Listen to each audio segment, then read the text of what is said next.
Passion isn't something you stumble upon, it's something you create with effort and purpose. Stop searching for it and start building it, one step at a time. The passion paradox. Stop searching for your passion and start creating. Before we dive in, can subscribe, but only if you genuinely enjoy the books I publish here. Comment where you're listening from and the time there. It's always cool to see. Now, listen, grow, and hopefully you fall asleep. Chapter 1. The Great Passion Deception.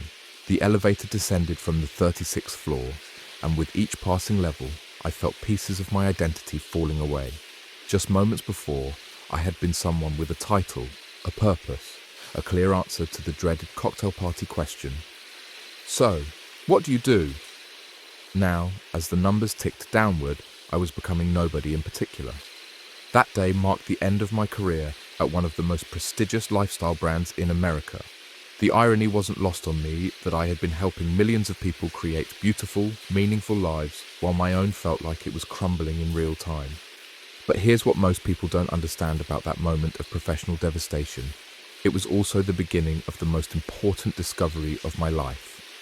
A discovery that would challenge everything our culture teaches us about success, fulfillment, and the pursuit of happiness. You see, we've been sold a lie, a beautiful, seductive lie that has trapped an entire generation in a cycle of endless searching and perpetual dissatisfaction. It's the myth of the singular passion, the idea that somewhere out there exists your one true calling, waiting to be discovered like buried treasure. This myth suggests that successful people are those who found their passion early, pursued it relentlessly, and never looked back. It implies that if you haven't experienced that lightning bolt moment of clarity, you're somehow deficient, that you're missing some crucial piece of the human experience that everyone else seems to possess. The historical roots of this passion obsession run deeper than most realize. The concept of following your passion as a career strategy is remarkably recent in human history. For thousands of years, work was primarily about survival, community contribution, and family legacy. The ancient Greeks had a word, arete, which meant excellence or virtue in fulfilling one's role in society, regardless of personal feelings about that role. Consider the master craftsmen of medieval Europe. These artisans didn't choose their professions based on childhood dreams or passionate callings. They were apprenticed into trades by necessity, family tradition, or economic opportunity. Yet many achieved extraordinary mastery and deep satisfaction through their work. The passion came after the competence, not before it. The modern passion paradigm emerged primarily in the latter half of the 20th century, coinciding with unprecedented economic prosperity and expanded educational opportunities. Suddenly, for the first time in human history, large numbers of people had the luxury of choice in their careers. This freedom, while wonderful in many ways, also created a new form of anxiety, the pressure to choose correctly. A computer science professor has extensively researched this phenomenon. Their studies reveal that the follow your passion advice is not only unhelpful, but actively harmful for most people. In a longitudinal study of college graduates, those who followed conventional passion advice were more likely to experience job dissatisfaction and career stagnation than those who focused on developing valuable skills first. The neuroscience behind passion formation tells an even more compelling story. A neuroscientist's research shows that what we call passion is actually a complex neurochemical response that develops through repeated positive experiences and growing competence. The brain's reward systems don't activate because we've found our predetermined calling. They activate because we're getting better at something and seeing tangible results. This explains why so many people feel lost when asked about their passions. They're looking for a feeling that doesn't exist in isolation. They're searching for a treasure map when what they actually need is a compass and the willingness to start walking. The pressure to identify your passion begins remarkably early in modern society. Children as young as 5 are asked what they want to be when they grow up, as if career identity should be as clear as favourite colours or ice cream flavours. This early conditioning creates what psychologists call choice overload, a paralysis that occurs when too many options are presented without adequate frameworks for decision-making. Consider the case of a brilliant young woman I mentored several years ago. She graduated summa cum laude from an Ivy League university with a degree in economics, yet spent 2 years after graduation working part-time jobs and living with her parents because she couldn't identify her true passion. She turned down 3 excellent full-time offers because none of them felt like her calling. When we finally sat down to examine her situation, I asked her a different question. What problems do you enjoy solving? This simple reframe changed everything. She realized she loved analyzing complex data sets and finding patterns that others missed. She didn't need to be passionate about finance or consulting. She needed to be engaged by the intellectual challenges these fields presented. Within 6 months, she had accepted a position at a data analytics firm. Within 2 years, she was leading a team and had developed a proprietary algorithm that saved her company millions of dollars. Did she discover her passion? She created it through competence, contribution, and continuous growth. The real secret isn't what you think it is. The secret is that passion is not a prerequisite for meaningful work. It's a byproduct of it. This fundamental misunderstanding has led to what I call the passion paradox. The more desperately we search for our passion, the more elusive it becomes. Think about the last time you felt truly passionate about something. I'm willing to bet it wasn't because you discovered some predetermined affinity. It was because you got good at something, saw the impact of your efforts, and felt a sense of progress and contribution. Passion is the fire that ignites when you start rubbing sticks together, not the spark you're born with. This chapter's framework for moving beyond the passion trap involves 3 core principles. First, replace "what am I passionate about?" with "what problems do I enjoy solving?" This shift moves you from introspection to action, from feeling to thinking, from waiting to doing. Second, understand that career satisfaction comes from what researchers call the 3 pillars of meaningful work. Autonomy, having control over how you work. Mastery, getting better at valuable skills. And purpose, seeing how your work contributes to something larger than yourself. Third, embrace what I call strategic experimentation. Instead of trying to divine your perfect career path through meditation or personality tests, commit to trying new things with the explicit goal of learning about yourself through action rather than reflection. The ancient Chinese philosopher Lao Tzu wrote, "A journey of 1,000 miles begins with a single step." He didn't say it begins with knowing your destination. He didn't say it begins with feeling passionate about walking. He said it begins with taking a step. Your career, your life, your sense of purpose, they all begin the same way. Not with a revelation, but with the decision to move forward despite uncertainty. Not with passion, but with action that creates passion. As we'll explore in the coming chapters, the most fulfilling careers and the most meaningful lives are built not by those who found their passion, but by those who created it through competence, contribution, and continuous growth. The question isn't whether you'll find your passion, it's whether you'll have the courage to start building it. Chapter 2, the competence-passion connection. The jewelry party changed everything, though I had no way of knowing it at the time. I walked into that suburban living room with 0 sales experience, minimal interest in accessories, and a desperate need to supplement my magazine editor's salary. What I discovered that evening would fundamentally alter my understanding of how passion actually works. The hostess, Linda, was magnetic. She wasn't just selling jewelry, she was creating an experience. Women were laughing, trying on pieces, sharing stories about special occasions when they might wear certain items. Linda moved through the room with confidence and genuine enthusiasm, and I found myself thinking, that looks like fun. I could do that. Now here's where it gets really interesting. I had no background in sales unless you count a disastrous stint selling Girl Scout cookies where I was too shy to approach strangers. I owned exactly 3 pieces of jewelry, all gifts, and none worth more than $20. By every conventional measure, I should not have been passionate about jewelry sales. Yet something about the energy in that room, the social dynamics, the challenge of connecting products with people's desires, it intrigued me. Not because I had discovered some hidden passion, but because I saw a problem I might enjoy solving. How do you help people feel beautiful and confident while building a sustainable business? This experience taught me one of the most important lessons of my career. Competence creates passion, not the other way around. The more skilled I became at understanding customer psychology, product positioning, and relationship building, the more passionate I became about the work itself. A researcher's groundbreaking research on expertise provides the scientific foundation for this phenomenon.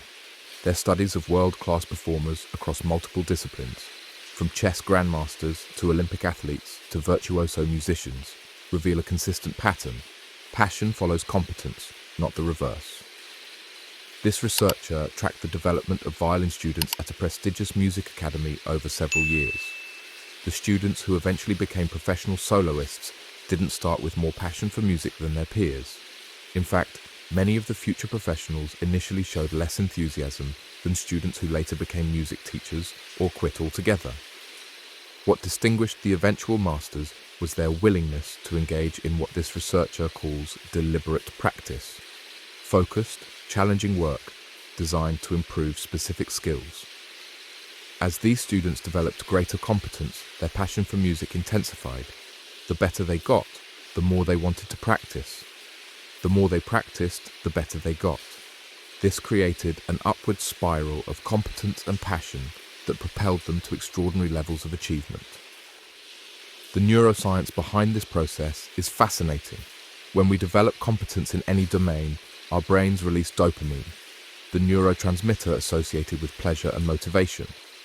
This isn't just a nice side effect. It's an evolutionary adaptation that encourages us to continue developing skills that make us valuable to our communities. A neuroscientist's research at Stanford shows that the dopamine response is strongest not when we achieve mastery, but when we're making progress toward mastery. This explains why people often lose interest in activities once they become too easy, and why the most engaging work exists in what psychologists call the zone of proximal development, challenging enough to require growth, but not so difficult as to be overwhelming. Consider the case of a renowned chef and restaurateur. This chef didn't grow up dreaming of becoming a chef. They were a religion major at Trinity College who planned to become a writer. After graduation, they took a job at a restaurant simply because they needed income while working on their novel. This chef was terrible at cooking initially. They burned sauces, overcooked proteins, and struggled with basic knife skills. But something about the fast-paced, high-pressure environment appealed to them. They enjoyed the immediate feedback, the clear standards for success, and the collaborative nature of kitchen work. As this chef developed competence through deliberate practice, working long hours, studying techniques, learning from experienced chefs, their passion for cooking grew exponentially. They wasn't passionate about food because they were naturally gifted. They became passionate because they were getting better at something that mattered to other people. Today, this chef operates multiple successful restaurants, has won numerous James Beard Awards, and has built a media empire around food. Their passion for cooking is undeniable, but it was created through competence, not discovered through introspection. The mistake that destroys most people's progress is believing that passion should feel effortless.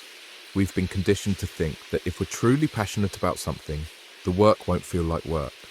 This is not only false, it's counterproductive. Real passion, the kind that sustains long-term achievement and satisfaction, is built through what a psychologist calls grit, the combination of passion and perseverance for long-term goals. This psychologist's research shows that grit is a better predictor of success than talent, intelligence, or initial enthusiasm. The development of grit requires what they term deliberate practice with purpose. This means engaging in challenging work, not because it feels good in the moment, but because it builds competence that will create passion over time. It means embracing difficulty as a necessary component of growth, rather than a sign that you're on the wrong path. Let me share a framework I call the competence passion cycle that you can apply to any area of your life. Stage 1. Curiosity. You notice something that intrigues you, not because you feel passionate about it, but because it presents an interesting problem or challenge. Stage 2. Experimentation. You try the activity with low stakes and minimal commitment, focusing on learning rather than performance. Stage 3. Deliberate practice. You identify specific skills to develop and engage in focused, challenging practice designed to improve those skills. Stage 4. Competence development. Through consistent practice, you begin to see measurable improvement in your abilities. Stage 5. Recognition and feedback. Others notice your growing competence and provide positive feedback, which reinforces your motivation to continue. Stage 6. Passion emergence. As your competence grows, you experience increasing satisfaction and enthusiasm for the work itself. Stage 7. Mastery pursuit. Your passion fuels continued deliberate practice, creating an upward spiral of competence and passion. This cycle explains why so many successful people seem to have found their passion when they actually created it through systematic skill development. It also explains why passion first approaches often fail. They skip the crucial competence building stages that make passion sustainable. The advanced strategy that separates success from failure is understanding that passion is not a feeling you discover, it's a feeling you develop.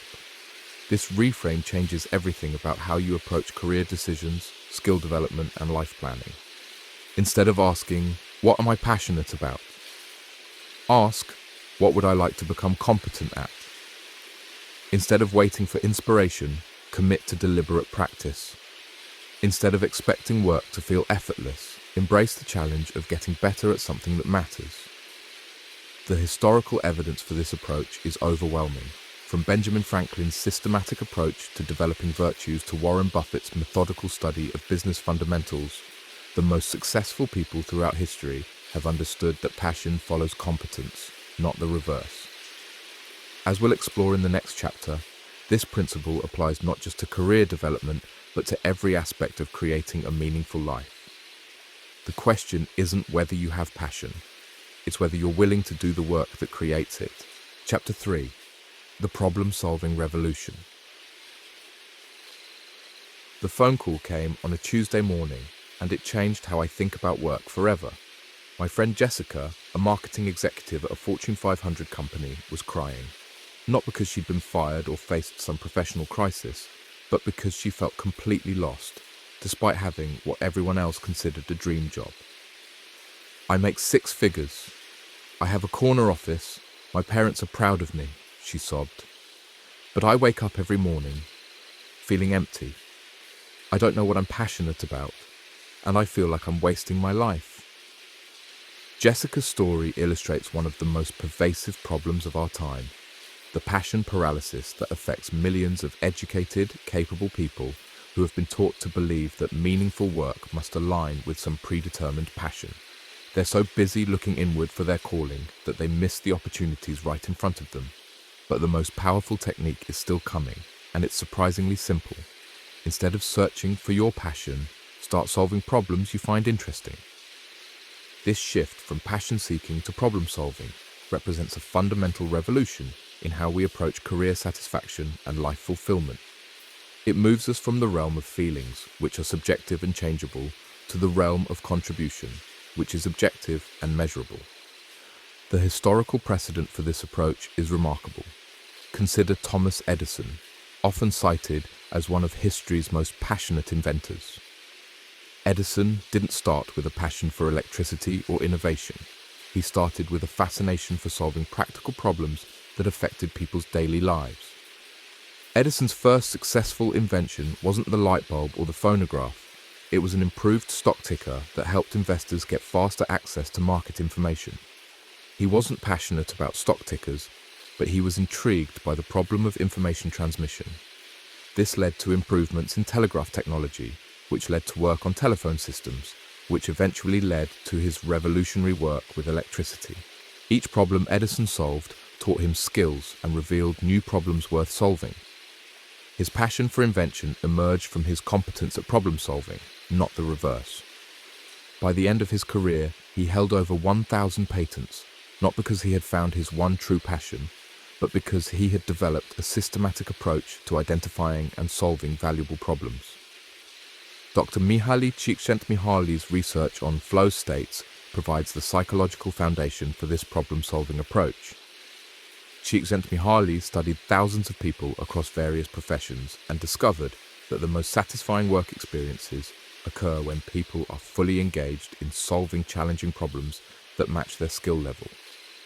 These flow states are characterized by complete absorption in the task, loss of self-consciousness, and a sense that time either speeds up or slows down. Importantly, Csikszentmihalyi found that flow states are more likely to occur at work than during leisure activities, contradicting the common belief that work is inherently less fulfilling than play.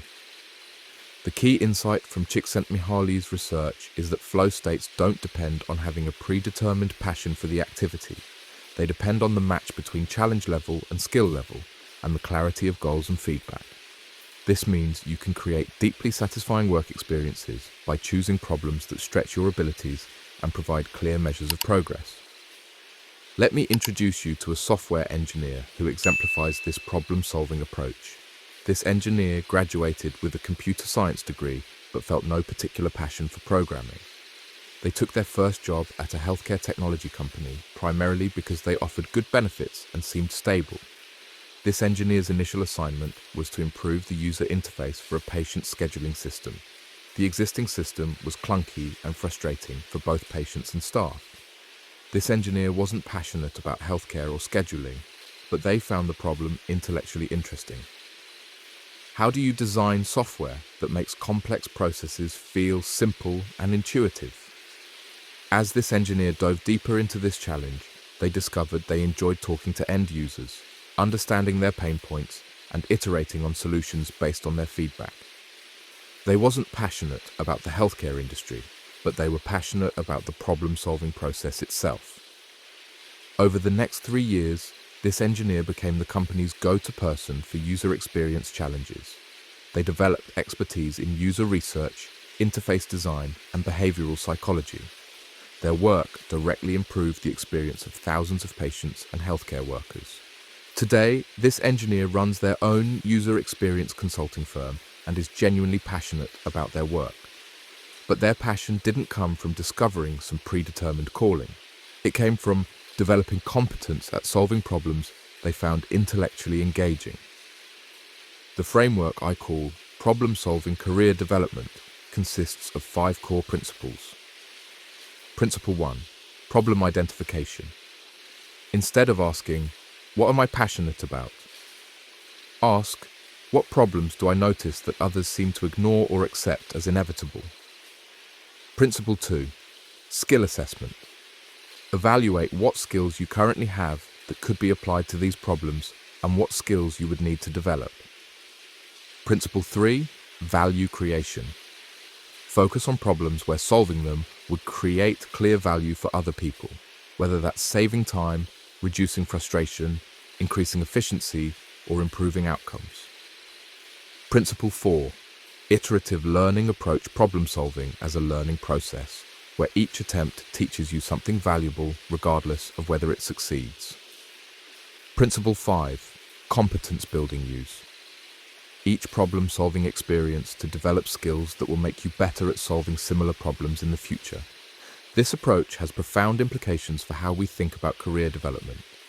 Instead of trying to find the perfect job that aligns with your passion, you focus on finding problems worth solving and developing the competence to solve them effectively.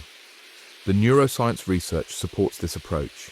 Dr. Daniel Pink's studies on motivation show that people are most engaged when they experience autonomy, control over their work, mastery, getting better at valuable skills, and purpose, contributing to something larger than themselves. Problem solving naturally provides all 3 elements. When you're solving a problem you find interesting, you have autonomy because you're choosing how to approach the challenge. You develop mastery because each problem requires you to learn and apply new skills. You experience purpose because solving problems creates value for other people. Consider the case of a founder of a successful company. This founder didn't have a lifelong passion for undergarments or fashion. They were working in sales and noticed a problem. They couldn't find pantyhose that looked good with open-toed shoes. This wasn't a passion, it was an annoyance. But instead of just complaining about the problem, this founder decided to solve it. They spent 2 years researching materials, learning about manufacturing, and developing prototypes. They wasn't passionate about the hosiery industry, but they were passionate about solving a problem that affected millions of women. This founder's problem-solving approach led to the creation of a billion-dollar company and revolutionized an entire industry. Their passion for the business grew as they developed competence at product development, marketing, and entrepreneurship. The passion followed the problem solving, not the reverse. The advanced strategy that separates successful problem solvers from those who remain stuck is what I call strategic problem selection. Not all problems are worth solving, and not all problems will lead to fulfilling careers. Effective problem selection requires 3 criteria. First, personal interest. You should find the problem intellectually engaging, even if you're not passionate about the domain. The problem should make you curious rather than bored. Second, market value solving. The problem should create clear value for other people.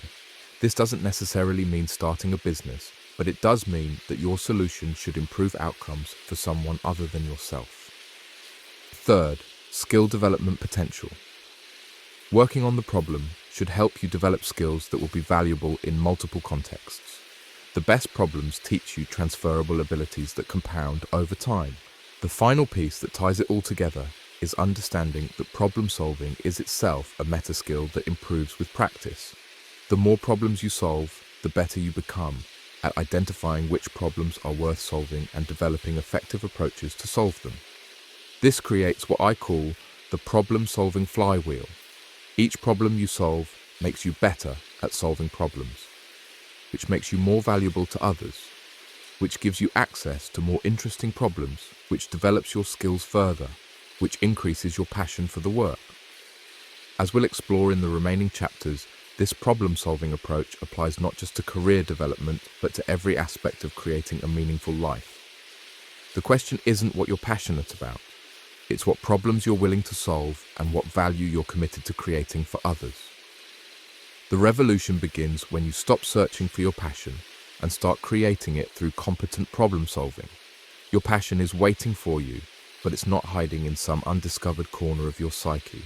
It's waiting to be built through the systematic application of your skills to problems that matter. Chapter 4. The Myth of Perfect Timing. The email arrived at 11:47 p.m. on a Sunday night, and it contained the most dangerous phrase in the English language. I'm waiting for the right time. It was from a talented graphic designer who had been talking about starting their own agency for 3 years. 3 years of waiting for the perfect moment, the ideal circumstances, the magical alignment of stars that would guarantee success. This designer's story isn't unique. In fact, it's epidemic. Millions of people are trapped in what I call the timing trap, believing that there's some perfect moment when all conditions will align and pursuing their goals will feel effortless and risk-free. This belief is not just wrong, it's actively destructive to creating the life you want.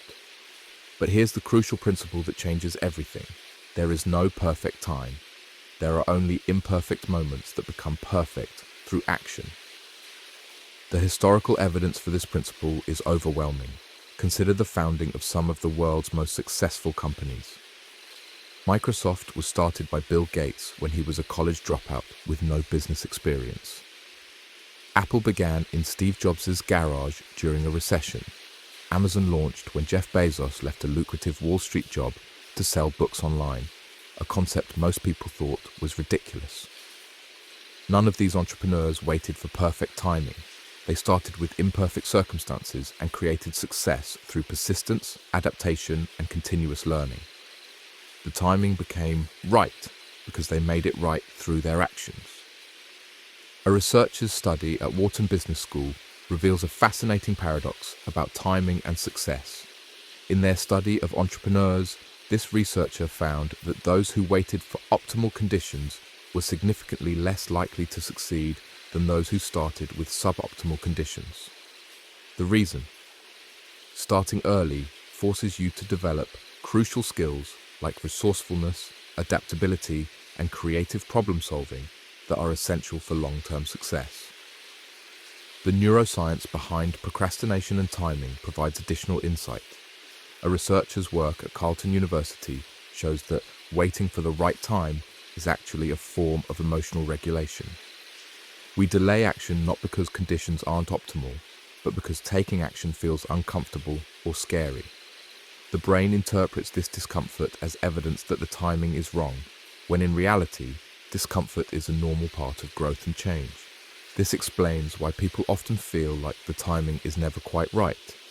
They're waiting for a feeling, confidence, certainty, excitement, that only comes after taking action, not before it. It's like waiting to feel brave before doing something brave. Courage isn't the absence of fear, it's action in the presence of fear. Let me share the story of a marketing manager who exemplifies the power of imperfect timing. This manager had been dreaming of starting a food truck business for 5 years. They had notebooks full of recipes, business plans, and market research, but they kept waiting for the right time, when they had more savings, when the market was better, when they felt more confident.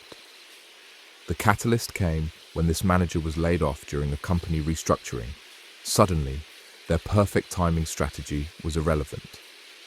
They had a choice: continue waiting for ideal conditions that might never come, or start with the imperfect circumstances they had. This manager chose action. They used their severance package as startup capital, borrowed a family member's food truck, and launched Elena's Kitchen with a menu of just 3 items. The first month was brutal.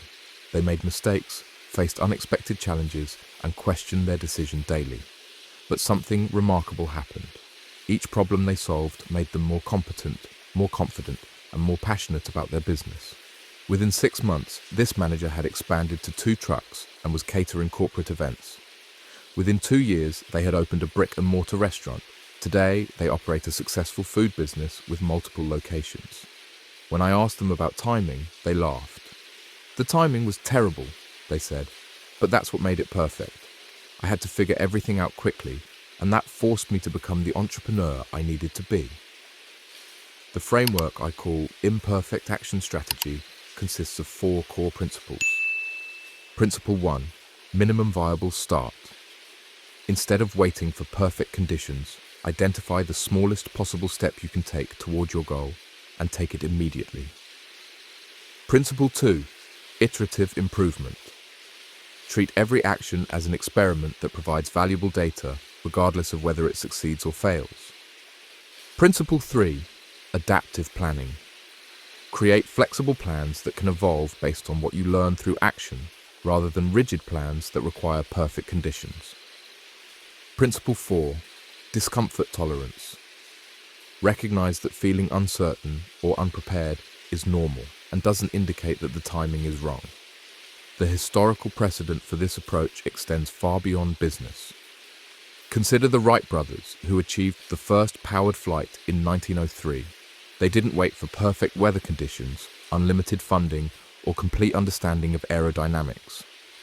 They started with bicycle repair skills and a fascination with flight, then iterated their way to success through hundreds of experiments and failures. The Wright brothers' approach contrasted sharply with their well-funded competitor Samuel Langley, who received $50,000 from the US government and waited for ideal conditions to test his aircraft. Langley's perfectly planned attempts failed spectacularly, while the Wright brothers' imperfect but persistent approach changed the world. A researcher's work on positive psychology reveals another crucial insight about timing and success. This researcher found that people who take action despite imperfect conditions develop what they call learned optimism, the ability to see challenges as temporary and solvable rather than permanent and insurmountable. This mindset becomes a competitive advantage that compounds over time. The mistake that destroys most people's progress is confusing preparation with procrastination. There's a crucial difference between thoughtful preparation and endless planning that serves as an excuse for inaction. Thoughtful preparation involves gathering essential information and developing basic skills. Endless planning involves researching every possible scenario and trying to eliminate all risk before starting. The advanced strategy that separates successful people from those who remain stuck is what I call strategic impatience. This means being impatient with planning and patient with results. Most people do the opposite. They're patient with planning, spending years preparing, and impatient with results, expecting immediate success. Strategic impatience involves setting artificial deadlines for decision-making and action-taking. If you've been considering a career change for more than 6 months, set a deadline to make a decision within 30 days. If you've been planning to start a side business for more than a year, commit to launching a minimum viable version within 60 days. The psychological research supports this approach. A researcher's studies at UCLA show that people consistently overestimate how much time they need to prepare for major life changes and underestimate their ability to adapt to new circumstances. This planning fallacy keeps people trapped in preparation mode when they could be learning through action. Consider the case of a software engineer who spent 2 years planning to transition into data science. They took online courses, read books, attended conferences, and built practice projects. But they kept feeling like they wasn't ready for a real data science role. The breakthrough came when a mentor challenged them to apply for data science positions immediately, regardless of how prepared they felt. This individual was terrified, but they applied to 10 positions. They didn't get the first 9 jobs, but each interview taught them something valuable about what employers actually wanted. The 10th interview led to an offer at a startup that valued their engineering background and willingness to learn over perfect credentials. I realized I had been preparing for a fantasy job that didn't exist, this individual told me. Real data science work was different from what I had imagined, but also more interesting. I learned more in my first 3 months on the job than in 2 years of preparation. The neuroscience of timing reveals why action-based learning is so much more effective than preparation-based learning. When we take action in real-world contexts, our brains form stronger neural pathways because the learning is associated with actual consequences and emotions. This creates what neuroscientists call embodied cognition, knowledge that's integrated into our physical and emotional experience rather than just our intellectual understanding. The final piece that ties it all together is understanding that perfect timing is a retrospective illusion. When we look back at successful people and ventures, we tend to see their timing as perfect because we know the outcome. But this is survivorship bias.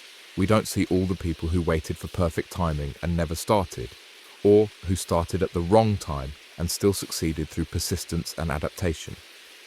The truth is that successful people don't have better timing. They have better responses to imperfect timing. They start before they feel ready, adapt when circumstances change, and persist when things get difficult. They understand that timing is not something that happens to you. It's something you create through action. As we'll explore in the next chapter, this principle of imperfect action applies not just to career and business decisions, but to every aspect of personal growth and life satisfaction. The question isn't whether the timing is right, it's whether you're willing to make it right through committed action. Chapter 5. The Courage to be Ordinary. The confession came during a coffee meeting that I'll never forget. A brilliant MBA graduate from a top-tier university looked across the table and said something that shocked me. I'm paralyzed by the fear of being ordinary. Everyone expects me to do something extraordinary, and I'd rather do nothing than disappoint them. This graduate's words revealed one of the most insidious barriers to creating a meaningful life, the tyranny of exceptionalism. We live in a culture that celebrates only the extraordinary, the exceptional, the one in a million success stories. This creates a devastating psychological trap where anything less than remarkable feels like failure. But here's what most people don't understand about extraordinary lives. They're built from a foundation of ordinary actions, ordinary days, and ordinary persistence. The courage to be ordinary is actually the secret to becoming extraordinary. The historical evidence for this principle is profound. Consider the daily routine of Maya Angelou, one of the most celebrated writers of the 20th century. Angelou rented a small hotel room with nothing but a Bible, a thesaurus, a yellow pad, and a bottle of sherry. Every morning at 6:30 a.m. she would arrive at this sparse room and write until 12:30 p.m. No inspiration required, no waiting for the muse, just ordinary disciplined work day after day. Angelou wrote 7 autobiographies, numerous poetry collections, and countless essays through this ordinary routine. Her extraordinary impact on literature and civil rights came not from moments of genius, but from the accumulation of ordinary writing sessions over decades. A psychologist's research on grit provides the scientific foundation for this principle. This psychologist studied high achievers across multiple domains, from West Point cadets to National Spelling Bee champions to successful salespeople. Their findings were surprising. Talent and intelligence were poor predictors of success. The strongest predictor was grit, the combination of passion and perseverance for long-term goals. But here's the crucial insight from this psychologist's research. Grit isn't about extraordinary moments of heroism. It's about ordinary persistence in the face of ordinary challenges. It's showing up when you don't feel like it, continuing when progress feels slow, and maintaining effort when the work becomes routine. The neuroscience of habit formation reveals why ordinary actions are so powerful. A researcher's work shows that our brains are designed to automate repeated behaviors, creating neural pathways that make actions easier over time. This means that extraordinary results don't require extraordinary effort indefinitely. They require ordinary effort consistently until the behavior becomes automatic. Consider the case of a comedian whose approach to comedy writing exemplifies the power of ordinary persistence. This comedian's method was simple: write one joke every day and mark an X on a calendar. The goal wasn't to write brilliant jokes every day, it was to maintain the chain of X's. Some days the jokes were terrible, some days they were decent. Occasionally they were brilliant, but the ordinary act of daily writing created the foundation for an extraordinary career. This approach contrasts sharply with the inspiration-based model that most people follow. They wait for extraordinary motivation, extraordinary ideas, or extraordinary circumstances before taking action. This leads to sporadic bursts of activity followed by long periods of inaction. The ordinary approach leads to consistent progress that compounds over time. The psychological research on perfectionism reveals another crucial insight. A researcher's studies show that perfectionism isn't about high standards. It's about fear of judgment. Perfectionists avoid ordinary actions because they're afraid of producing ordinary results. This fear keeps them trapped in planning, preparing, and procrastinating, rather than doing the ordinary work that creates extraordinary outcomes. Let me share the story of a software developer who transformed their career through embracing ordinary action. This developer had been working at the same company for 5 years, feeling stuck and unfulfilled. They dreamed of becoming a tech entrepreneur, but felt overwhelmed by the gap between their current skills and what they thought they needed to succeed. The breakthrough came when this developer decided to commit to one ordinary action, spending 30 minutes every morning before work learning about entrepreneurship, not building a complete business plan, not developing a revolutionary product, just 30 minutes of ordinary learning. This developer read articles, watched videos, listened to podcasts, and took online courses. Most days, the learning felt incremental and unremarkable. But after 6 months, something interesting happened. This developer started noticing problems at their company that they could solve. After a year, they had developed enough knowledge to propose a new product line to their management team. The proposal was accepted, and this developer was asked to lead the project. This led to a promotion, increased responsibility, and eventually an offer to join a startup as a co-founder. This developer's extraordinary career transformation came not from a moment of inspiration, but from the accumulation of ordinary 30-minute learning sessions.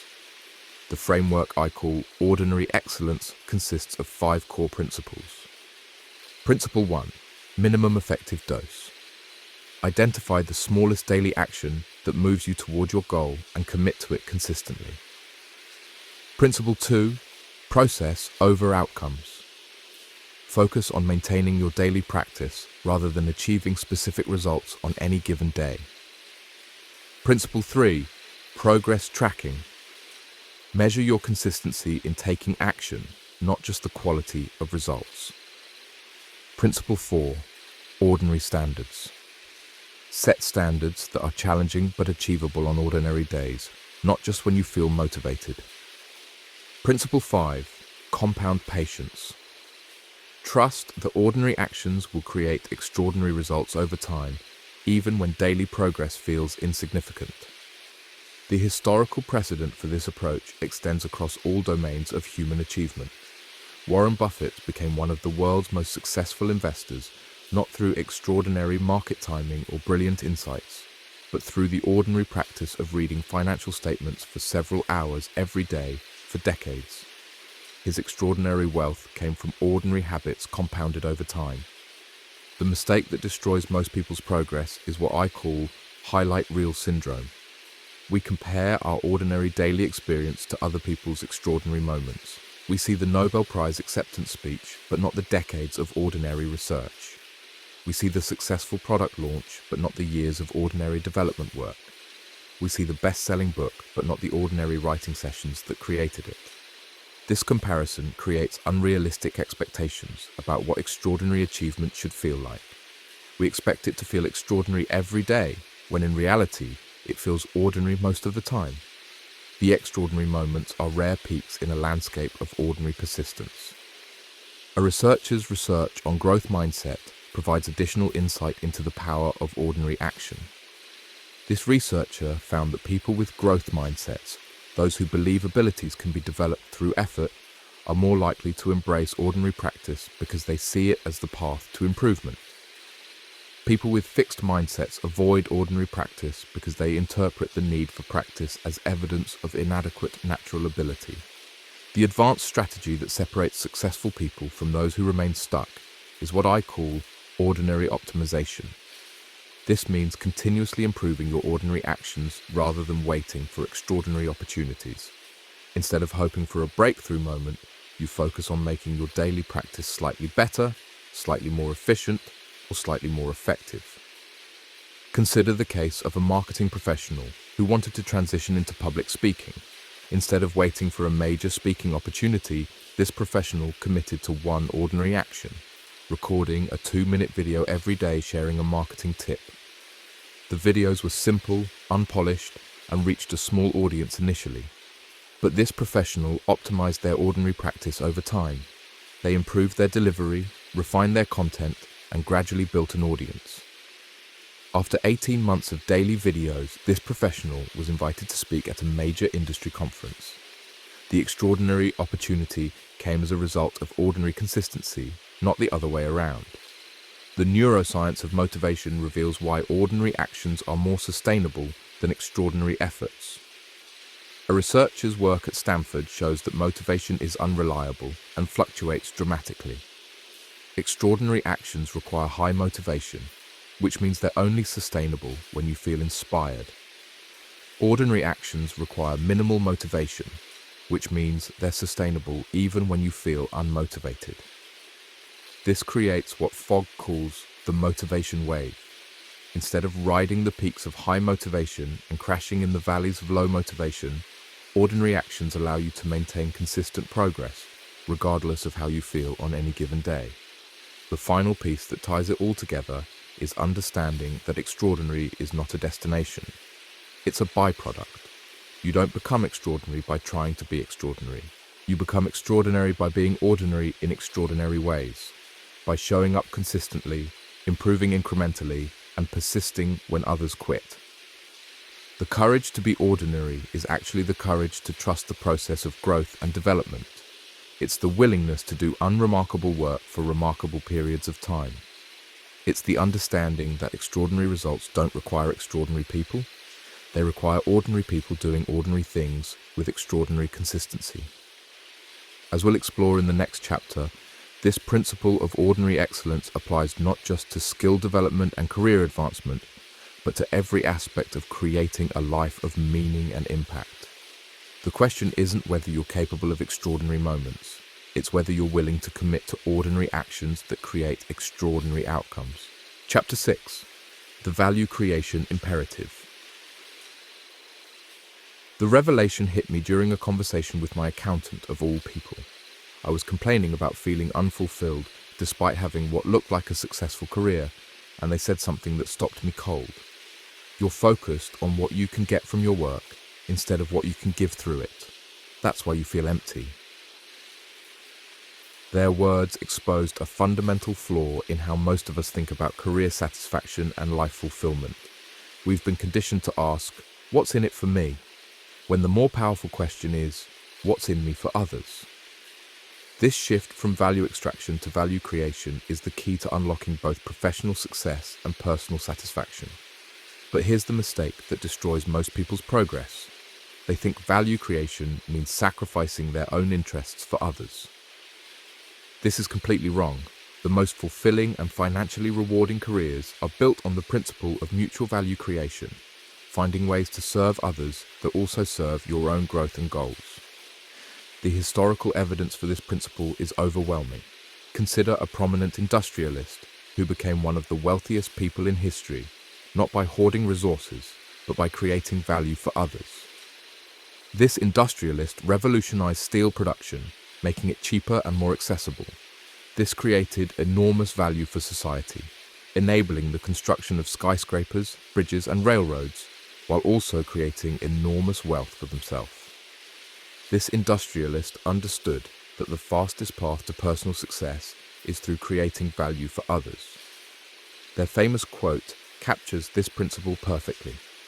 The way to become rich is to put all your eggs in one basket and then watch that basket. But the basket they chose wasn't personal gain. It was value creation for society. A researcher's work at Wharton provides the modern scientific foundation for this principle. This researcher studied thousands of professionals across various industries and found that the highest performers in every field were what they call givers, people who focus on creating value for others. Contrary to popular belief, givers didn't sacrifice their own success. They achieved greater success than those focused primarily on personal gain. This researcher's work revealed a fascinating paradox. Givers occupied both the bottom and the top of performance rankings. The givers at the bottom were those who gave without boundaries, depleting themselves in service of others. The givers at the top were those who gave strategically, creating value for others in ways that also developed their own skills and advanced their own goals. This distinction is crucial. Strategic value creation isn't about selfless sacrifice. It's about intelligent alignment between your growth and others' needs. It's finding the intersection between what you're good at, what you enjoy doing, and what other people value. Let me share the story of a graphic designer who transformed their career through strategic value creation. This designer was working at a design agency, feeling undervalued and uninspired. They were talented, but felt like just another cog in the machine. The breakthrough came when they shifted their focus from what they could get from their job to what they could give through it. This designer noticed that many small businesses in their community had terrible branding, but couldn't afford professional design services. Instead of seeing this as someone else's problem, they saw it as an opportunity to create value. They started offering pro bono design work to local nonprofits and small businesses, not out of charity, but as a strategic investment in their own skill development and network building.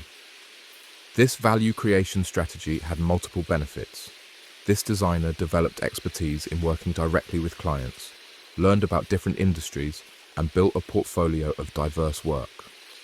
More importantly, they created a network of grateful business owners who became referral sources when they eventually started their own design firm. Within 2 years, this designer had left the agency and built a thriving freelance business.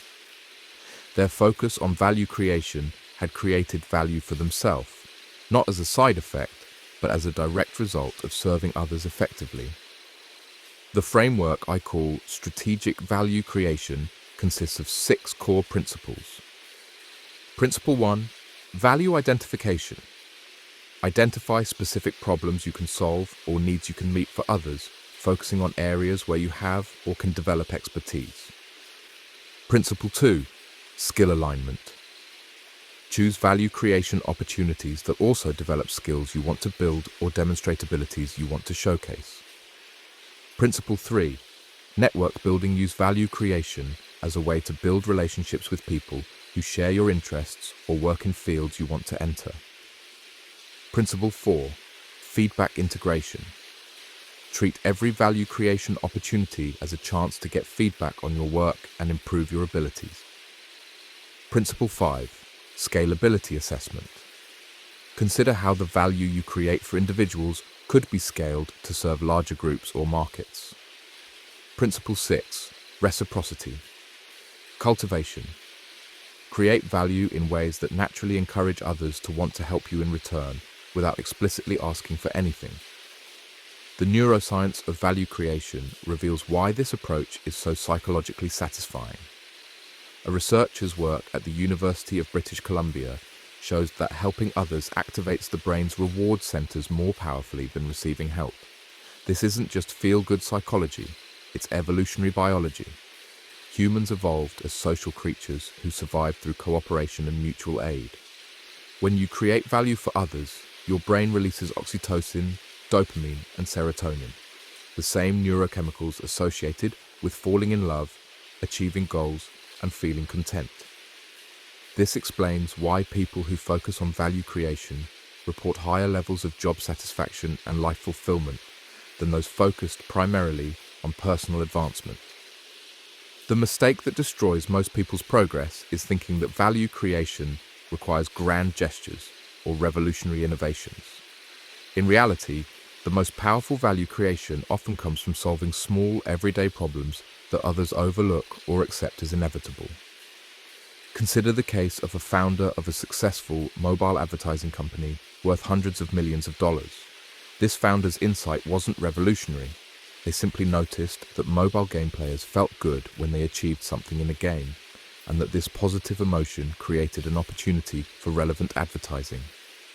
By creating value for both game developers, revenue, and players, relevant rewards, this founder built a massive business. The historical precedent for small-scale value creation extends across all industries. A visionary didn't invent the hamburger or even the fast food restaurant. They created value by systematizing and scaling a process that already existed, making it more efficient and consistent. This value creation for customers, predictable quality, and franchisees, proven system, built a major fast food empire. A researcher's work on innovation provides additional insight into value creation. This researcher found that the most successful innovations don't create entirely new markets. They serve existing markets better, faster, or more affordably. This disruptive innovation is actually a form of value creation that makes existing solutions more accessible to more people. The advanced strategy that separates successful value creators from those who remain stuck is what I call value creation experimentation. Instead of trying to identify the perfect way to serve others, you run small experiments to test different approaches and learn what works. This experimental approach reduces risk while maximizing learning. You can test value creation ideas with minimal investment of time and resources, then scale the approaches that work and abandon those that don't. This is how most successful entrepreneurs actually operate, despite the mythology of the brilliant visionary who gets everything right from the start. Let me share the story of a software engineer who used value creation experimentation to transition into product management. This engineer wanted to move from coding to strategy, but lacked traditional product management experience. Instead of going back to school or waiting for the perfect opportunity, they started creating value for their current company's product team. This engineer began writing weekly analysis reports on user behavior data, identifying patterns, and suggesting improvements. They weren't asked to do this. They saw an opportunity to create value and took it. The product team found their reports useful and started including them in planning meetings.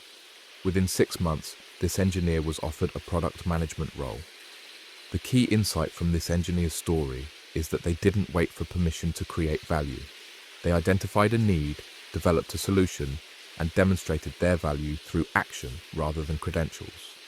This approach is available to anyone in any field who's willing to look for opportunities to serve others. The psychological research on meaning and purpose reveals why value creation is so crucial for life satisfaction. A survivor and psychiatrist's work with Holocaust survivors showed that people can endure almost any hardship if they believe their suffering serves a purpose larger than themselves. This principle applies to everyday work and life challenges. Tasks that feel meaningless when focused on personal benefit become meaningful when connected to value creation for others. The final piece that ties it all together is understanding that value creation is not a one-time activity. It's a mindset and a practice. The most successful and satisfied people are those who consistently look for ways to create value in every interaction, every project, and every relationship. This doesn't mean being selfless or sacrificing your own interests. It means being strategic about aligning your growth with others' needs. It means asking not just, what do I want, but what do others need that I can provide?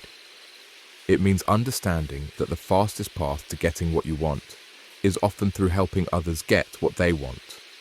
As we'll explore in the final chapters, this principle of value creation applies not just to career development, but to every aspect of building a meaningful and impactful life. The question isn't whether you have value to offer, it's whether you're willing to focus on creating value for others as the path to creating value for yourself. Chapter 7. Your passion follows you. The letter arrived on a Tuesday morning, exactly 3 years after I'd started my own consulting practice. It was from a brilliant economics graduate I mentioned in the first chapter who had been paralyzed by the search for her true passion. The letter contained just 4 words that made me smile. I found my passion. But as I read further, I realized this individual had missed the point entirely. They hadn't found their passion.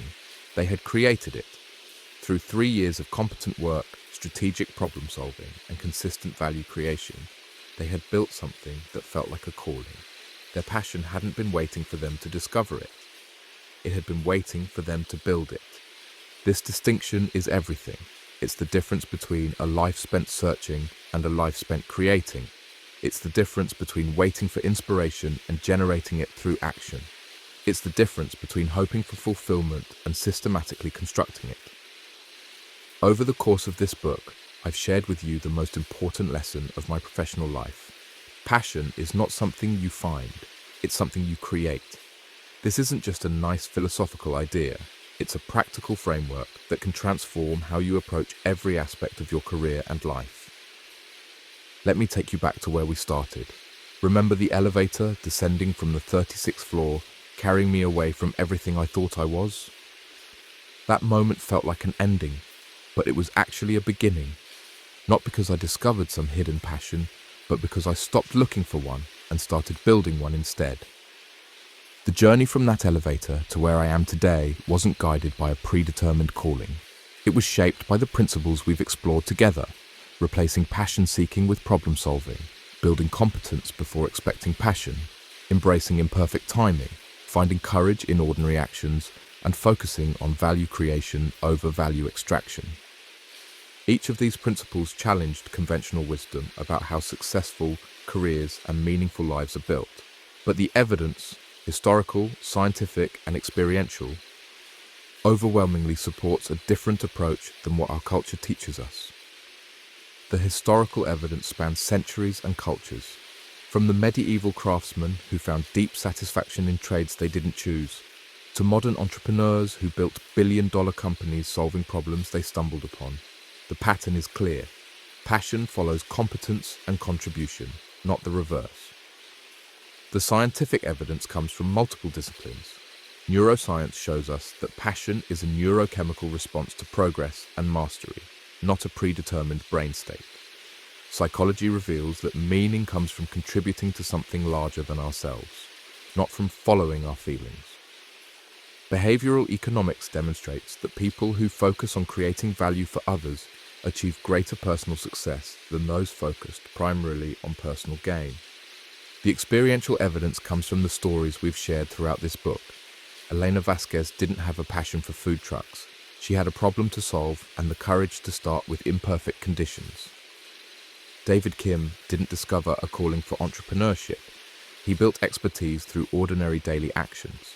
Rachel Martinez didn't find her passion for design. She created it by focusing on value creation for others. But here's where it gets really interesting. The approach we've outlined doesn't just work for career development. It applies to every aspect of creating a meaningful life. Want to improve your relationships? Stop searching for the perfect partner and start becoming the kind of person who creates value in relationships. Focus on what you can give rather than what you can get. Build competence in communication, empathy, and emotional intelligence. Take action to strengthen existing relationships rather than waiting for ideal circumstances. Want to improve your health?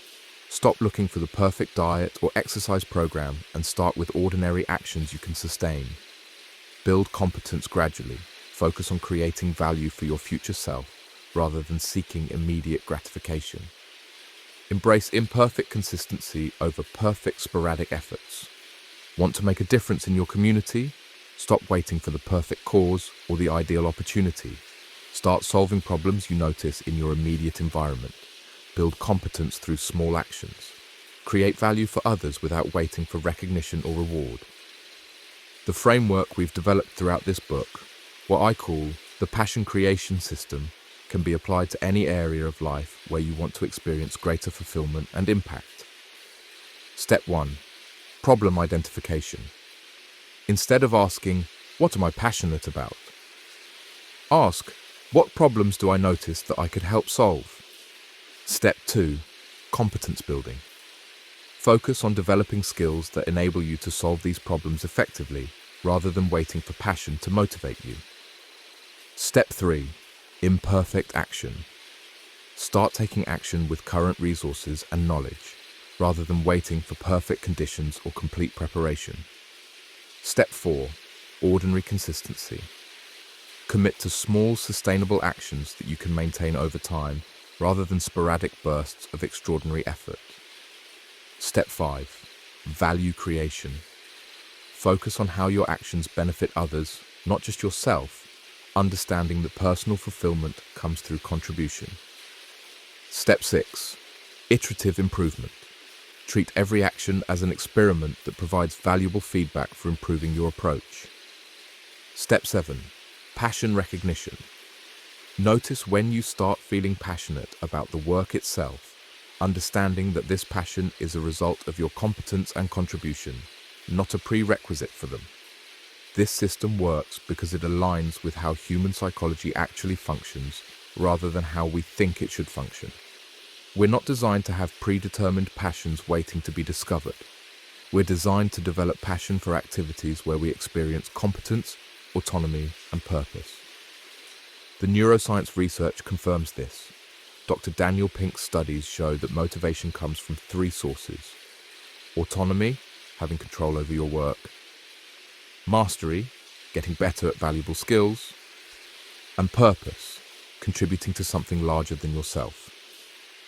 The passion creation system naturally provides all 3 elements. When you identify problems to solve, you exercise autonomy by choosing what to focus on. When you build competence, you experience mastery through skill development. When you create value for others, you experience purpose through contribution. Passion emerges naturally from this combination. But the most powerful technique is still coming, and it's surprisingly simple. You must be willing to let go of the passion myth entirely. This means accepting that meaningful work might not feel meaningful every day. It means understanding that fulfillment comes through contribution, not through following your feelings. It means recognizing that the most satisfying careers are built through competence and service, not through self-discovery. This letting go is actually liberating. When you stop searching for your passion, you free yourself to explore opportunities based on their potential for growth and contribution, rather than their alignment with some imagined calling. When you stop waiting for inspiration, you can start creating it through action. When you stop expecting work to feel effortless, you can embrace the challenge of getting better at something that matters. The advanced strategy that separates those who create passionate careers from those who remain stuck is what I call passion agnosticism. This means making career and life decisions based on objective criteria: skill development potential, value creation opportunities, growth possibilities, rather than subjective feelings about passion or calling. Passion agnosticism doesn't mean ignoring your interests or preferences. It means not letting the absence of passion prevent you from pursuing opportunities that could lead to competence, contribution, and eventually passion itself. Consider the final case study I want to share with you: a former accountant who felt completely unfulfilled by their work. They had no passion for numbers, no calling for financial analysis, and no excitement about tax preparation. By conventional wisdom, this individual should have quit their job and search for their true passion. Instead, this individual applied the passion creation system. They identified a problem. Small business owners in their community were making costly financial mistakes because they couldn't afford professional accounting services. They built competence by learning about business strategy and financial planning beyond basic accounting. They took imperfect action by offering free financial workshops at the local Chamber of Commerce.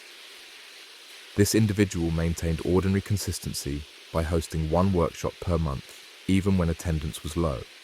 They focused on value creation by genuinely helping business owners improve their financial decision-making.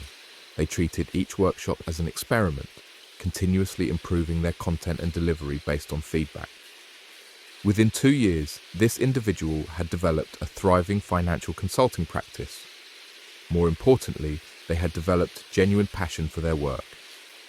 Not because they discovered some hidden calling for accounting, but because they had built competence in helping others succeed financially and could see the tangible impact of their contributions. "I never thought I'd be passionate about numbers," this individual told me, "but I'm passionate about helping business owners make better decisions. The numbers are just the tool I use to create value for others." This individual's story illustrates the final piece that ties everything together. Passion is not about the activity itself. It's about the impact you create through the activity. You don't need to be passionate about accounting to be passionate about helping businesses succeed. You don't need to be passionate about technology to be passionate about solving problems through software. You don't need to be passionate about writing to be passionate about sharing ideas that help others. This reframe changes everything. Instead of searching for activities that make you feel passionate, you focus on creating impact that generates passion. Instead of waiting for work that feels meaningful, you create meaning through the value you provide to others. The historical precedent for this approach is overwhelming. A humanitarian wasn't passionate about poverty, they were passionate about serving the poor. An innovator wasn't passionate about computers. They were passionate about creating tools that amplified human intelligence. A renowned investor isn't passionate about stock analysis. They're passionate about building businesses that create value for society. In each case, passion emerged from competence and contribution, not from some predetermined affinity for the specific activities involved. As we reach the end of our journey together, I want to leave you with a challenge. For the next 30 days, I want you to stop asking, "What am I passionate about?" and start asking, "What problems can I help solve?" I want you to stop waiting for the right time and start taking imperfect action.